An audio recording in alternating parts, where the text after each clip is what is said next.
Hello everyone, আসসালামু আলাইকুম। Unique bachelor চ্যানেলে আপনাদেরকে আরও একবার স্বাগতম।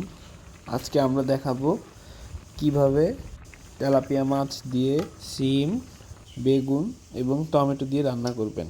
তো প্রথমে আমি চুলায় একটি প্যানে তেল দিলাম, তারপর সেখানে দিয়ে দিলাম পেঁয়াজ রসুন একসাথে মিক্স করে বাটা, এরপর হলুদ, তারপর জিরার গুঁড়া, তারপর লবণ এবং তারপরে মরিচ দিয়ে কিছুক্ষণ ভেজে নিব। তালাশি দিয়ে ভালো করে নাড়তে থাকবো যাতে আগুনের হিটে মশলাগুলো পুড়ে না যায়। এরপর দিয়ে দিব কিছু কাঁচামরিচ কাটা। এগুলো দেওয়ার পর তারপর অনবরত নাড়তে থাকবো এবং একটু পরে দিয়ে দিব কিছু টমেটো কুচি। টমেটো কুচি দিয়ে আবার নাড়তে থাকবো।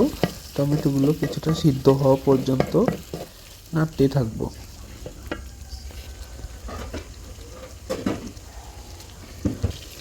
এরপর কিছুক্ষণ পর কিছুটা পানি দিয়ে তারপর আবার একটু নেড়ে কিছুক্ষণ রেখে দেব যাতে টমেটোগুলো কিছুটা সিদ্ধ হয়।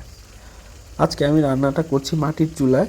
মাটির চুলার রান্নাটা কিন্তু খুবই সুস্বাদু হয়ে থাকে। এরপর আমি একে একে করে তেলাপিয়া মাছগুলো মশলার মধ্যে ছেড়ে দিচ্ছি।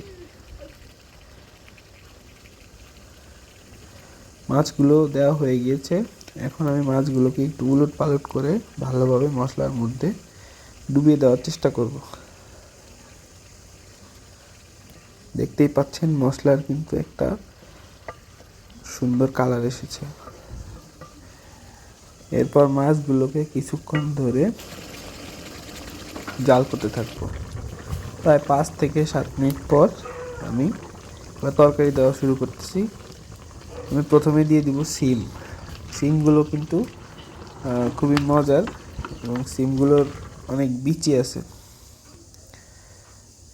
আমি তরকারিগুলো দিয়ে দিচ্ছি। আর আমি দুঃখ প্রকাশ করছি বিদ্যুৎ চলে যাওয়ার কারণে, লাইটিং স্বল্পতার কারণে। আমি শিমগুলো দিয়ে একটু নেড়েচেড়ে ভালোভাবে বসালাম। তার 5 মিনিট পর শিমগুলো একটু সিদ্ধ হওয়ার পর আমি দিয়ে দিচ্ছি বেগুন। কারণ বেগুন কিন্তু একটা শিমের তুলনায় সফট তরকারি, এজন্য একসাথে দিলে বেগুনগুলো গলে যেতে পারে। এজন্য আমি আগে শিম এবং 5 থেকে 7 মিনিট পরে বেগুনগুলো দিয়েছি। বেগুনগুলো দিয়েও কিন্তু একটু নেড়ে চেড়ে আলতোভাবে দিয়েছি যাতে মাছগুলো ভেঙে না যায়। এরপর 5 থেকে 7 মিনিট কিংবা 10 মিনিট জাল করার পর আমার তরকারি কিন্তু রেডি।